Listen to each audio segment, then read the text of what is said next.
मैंने जी देखिए, ये तो महंगाई डायन खाए जात है जो बड़ा मशहूर गीत है, हम लोग लगातार बात करते थे और हो रहा था कि ये आने वाला है, बम फूटने वाले हैं महंगाई के, अब वो शुरुआत हो गई है।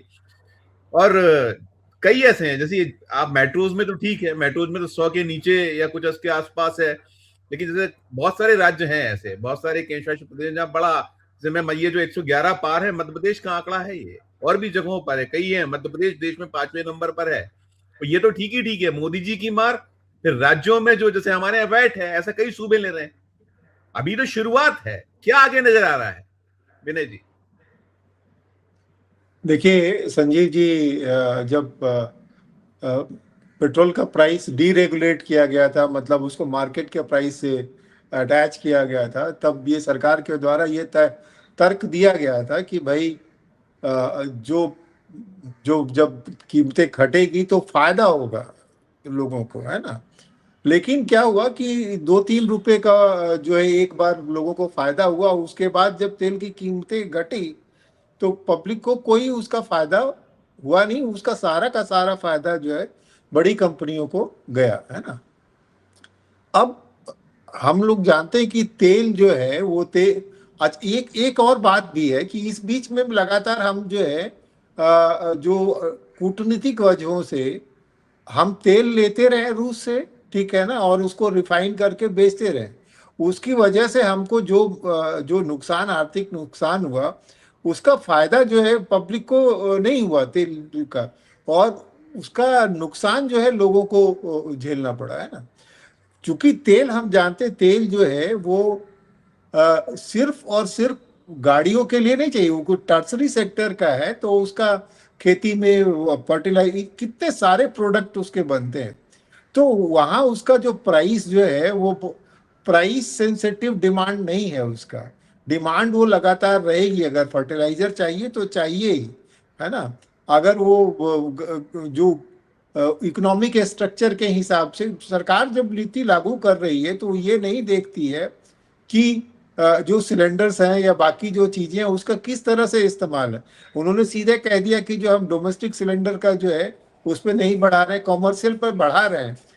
तो वो जो बाजार की जो हकीकत है वो ये भूल जाते हैं कि बहुत जो छोटे छोटे जो दुकानदार है, छोटे छोटे जो व्यवसायी हैं, वो भी कॉमर्शियल सिलेंडर इस्तेमाल करने के लिए मजबूर है। उनको उसी कैटेगरी में ले जा करके रख दिया जा रहा है जो बड़े कॉरपोरेट हाउसेज है, जो 5 स्टार्स हैं, या जो उनकी तरह ही उनको ट्रीट किया जा रहा है।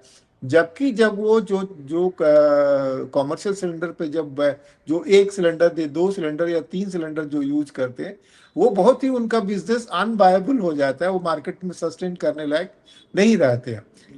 सबसे जो जरूरी जो बात चुभती है वो ये चुभती है कि सरकार अपनी सारी नाकामियों का ठीकरा जो है पिछली सरकारों पर दे देती है।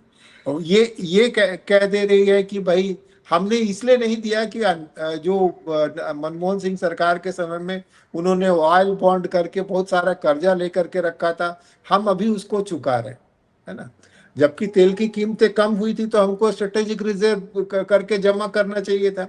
और आपने वो एक साइज वाला कंपोनेंट सही याद दिलाया कि सरकार जो है अभी इसकी लगातार कोशिश रह रही है कि जो जो सेंट्रल फिनांसेज है, खास करके जीएसटी के बाद सरकार फिनांस के माध्यम से राज्यों की जो नीतियां हैं और राजनीति है, दोनों को प्रभावित करने के, उनको चोक करने कि जो भी राज्य जो केंद्र के साथ असहमति के साथ में है, उनको केंद्रीय सहायता, केंद्रीय वित्तीय सहायता, इन सब के जरिए जो है उनकी राजनीति को प्रभावित करने की कोशिश की, उनको असफल बनाने की कोशिश की जाती है। एक ढंग से जो मूल स्वर जो है डेमोक्रेसी में कि असहमति और जो कानून का शासन, उन दोनों चीजों का इस्तेमाल जो है वो कर रहे हैं। और ये सही आंकड़े जो है वो लोगों के सामने नहीं पेश कर रहे हैं।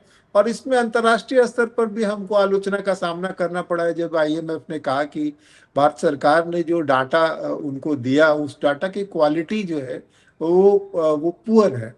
तो ये एक ढंग से जो छल के माध्यम से जो आपको जब बताई जा रही चीजें, तो पूरे आंकड़े नहीं, वो अपने हिसाब से नैरेटिव बिल्ड करने के लिए आपको ये तो बताते हैं कि जो है जीडीपी बढ़ गया है और इतना पर वो ये नहीं बताते कि हमकी लायबिलिटी हमारी कितनी बड़ी है, हमारा कर्जा कितना बड़ा है, पर कैपिटा इनकम जो है वो बढ़ा है या घटा है, क्वालिटी ऑफ लाइफ जो है वो बढ़ी है कि घटी है। हमको बाद में पता चलता है कि वो एक डेवलपमेंट इंडेक्स आया, उसमें हमारी इतनी नीचे हालत स्थिति है। तो वो एक हिसाब से कि मैनिपुलेट करके जो है चीज़ों को हमको पेश किया जाता है, वो एक ढंग से डेमोक्रेसी को सिर्फ जो है पैसिव डेमोक्रेसी की तरफ धकेला जाता है, जहां हमको सिर्फ जो है रिसीविंग एंड पे रखा जाता है और हमारा इफेक्टिव कंट्रोल जो है डेमोक्रेसी मतलब पॉलिटिकल पार्टियों पे, शासन पे नहीं होता है। सरकारें सिर्फ वन वे कम्युनिकेशन करने की कोशिश कर रही है, चाहे विपक्षी दल हो चाहे कोई भी हो, जो भी सरकार के साथ असहमति पर है उसके ऊपर एक रेड लेबल टैग चिपका दिया जाता है कि आप राष्ट्रद्रोही हैं और इसीलिए आपको कुछ कहने का अधिकार नहीं, आप चुप रहिए, आपके ऊपर लीगल परेशानियां हो सकती है। नहीं, बिल्कुल बिल्कुल जी बिल्कुल बिल्कुल बिल्कुल ये बात करूंगा सर। हम 12वीं कोर्ट की भी बात हो रही थी, मैं कोर्ट का एक आज देख रहा था, सुप्रीम कोर्ट जो हमारे चीफ जस्टिस ऑफ इंडिया है, वहां एक मामले की सुनवाई, तो उन्होंने बेरोजगार जो है, देश के बेरोजगारों को उन्होंने काकरोच बताया कि काकरोच है वो। मतलब बड़ा अजीब सा उनका लगा कि वो तो क्या एक मसला था। उन्होंने कहा भाई जो मीडिया है, सोशल मीडिया है, आरटीआई एक्टिविस्ट हैं, ये बनकर सिस्टम पर हमला करने लगते हैं। अजीब सा बयान है। और आप जो हम कह रहे हैं कि सिर्फ जाए कहां, किसके पास जाया जाए, हमारे पास उम्मीद क्या बची, सभी से इसी पे करूंगा। और जो एक और निकला था कल, आपने ध्यान दिया हो कि गुजरात पूरे पेट्रोल सूख गए थे एक साथ, लगभग लगभग। सुबह वहां फिर वो गुलजार हो गए, सुबह से पेट्रोल मिलने लगा। तो किस तरह का सिस्टम है सब चीजों में। आप जैसे हम नीट को लेकर परेशान है, अभी धनंजय भाई जिक्र कर रहे थे कि लगभग 22-23 लाख बच्चे, उनके सारे लोग हैरान है, परेशान है। हर जगह है। आप केवल बाद में लकीरें पीटना और सिर्फ ये दिखावा करना कि हमने बैठाल दिए, जांच हो गया है। मैं इसी पे चाहूंगा सर, ये जो आया और वो सब जगह चल रहा है अभी बात, सुप्रीम कोर्ट भी कह रहा है हम 2 दिन जो है वो वर्क फ्रॉम होम देंगे, पुलिंग करेंगे जजेस। लेकिन आप क्यों नहीं कान खींचते? सरकार को जो खींचना चाहिए वो नहीं खींच पा रहे हैं आप। और ये जो ये इस तरह की जो भाषा की भी बात होती है, आप करें काकरोच है सब पर। इसी पर टिप्पणी पहले आप, मैंने जी।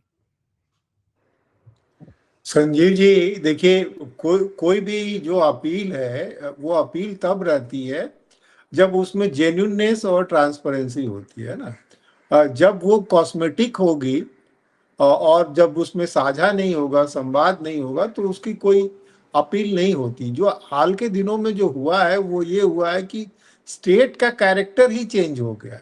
स्टेट जो है वो पूरी चीजें जो है वो ट्रांसपेरेंट रूप से लोगों को नहीं बता रहा है ना।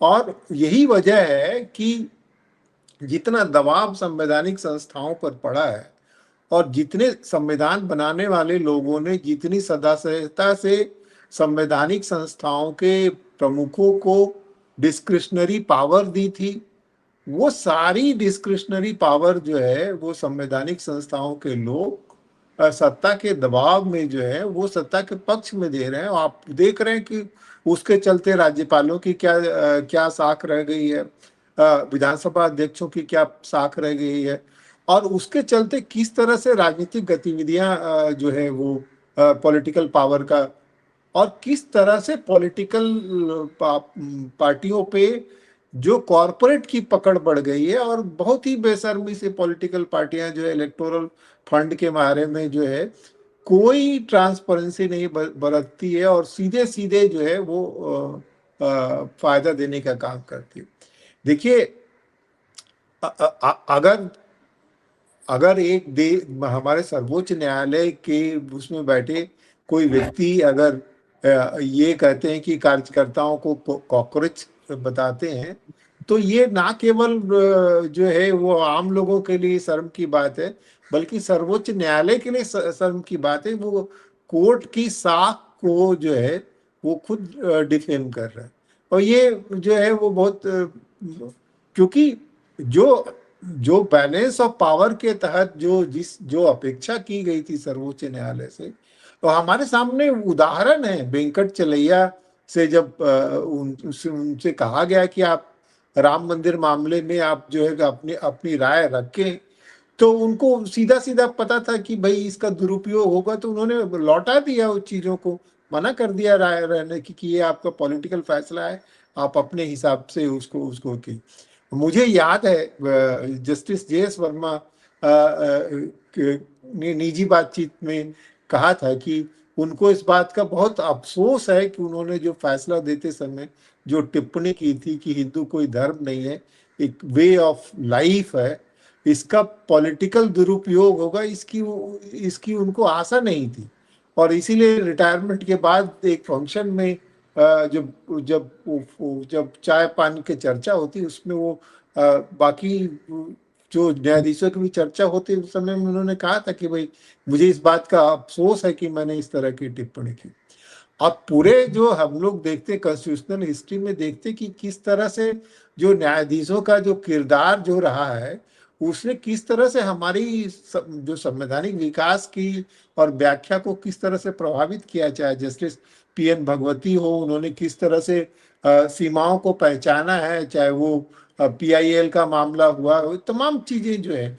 और अब क्या कर रही है सरकार, उन सारी चीजों की बाड़बंदी करने की कोशिश कर रही है, चाहे राइट टू इंफॉर्मेशन हो, चाहे जितनी चीजें हैं उसमें एक वो बैकडोर डिप्लोमेसी निकालने की कोशिश कर रही है। PIL को तो कह ही रहा है कि भाई ये जो है ये इसका दुरुपयोग हो रहा है, और तमाम तरह की थी। तो दुरुपयोग हो रहा है तो उसके दुरुपयोग को रोकिए या उसी को रोक बिल्कुल, दीजिएगा।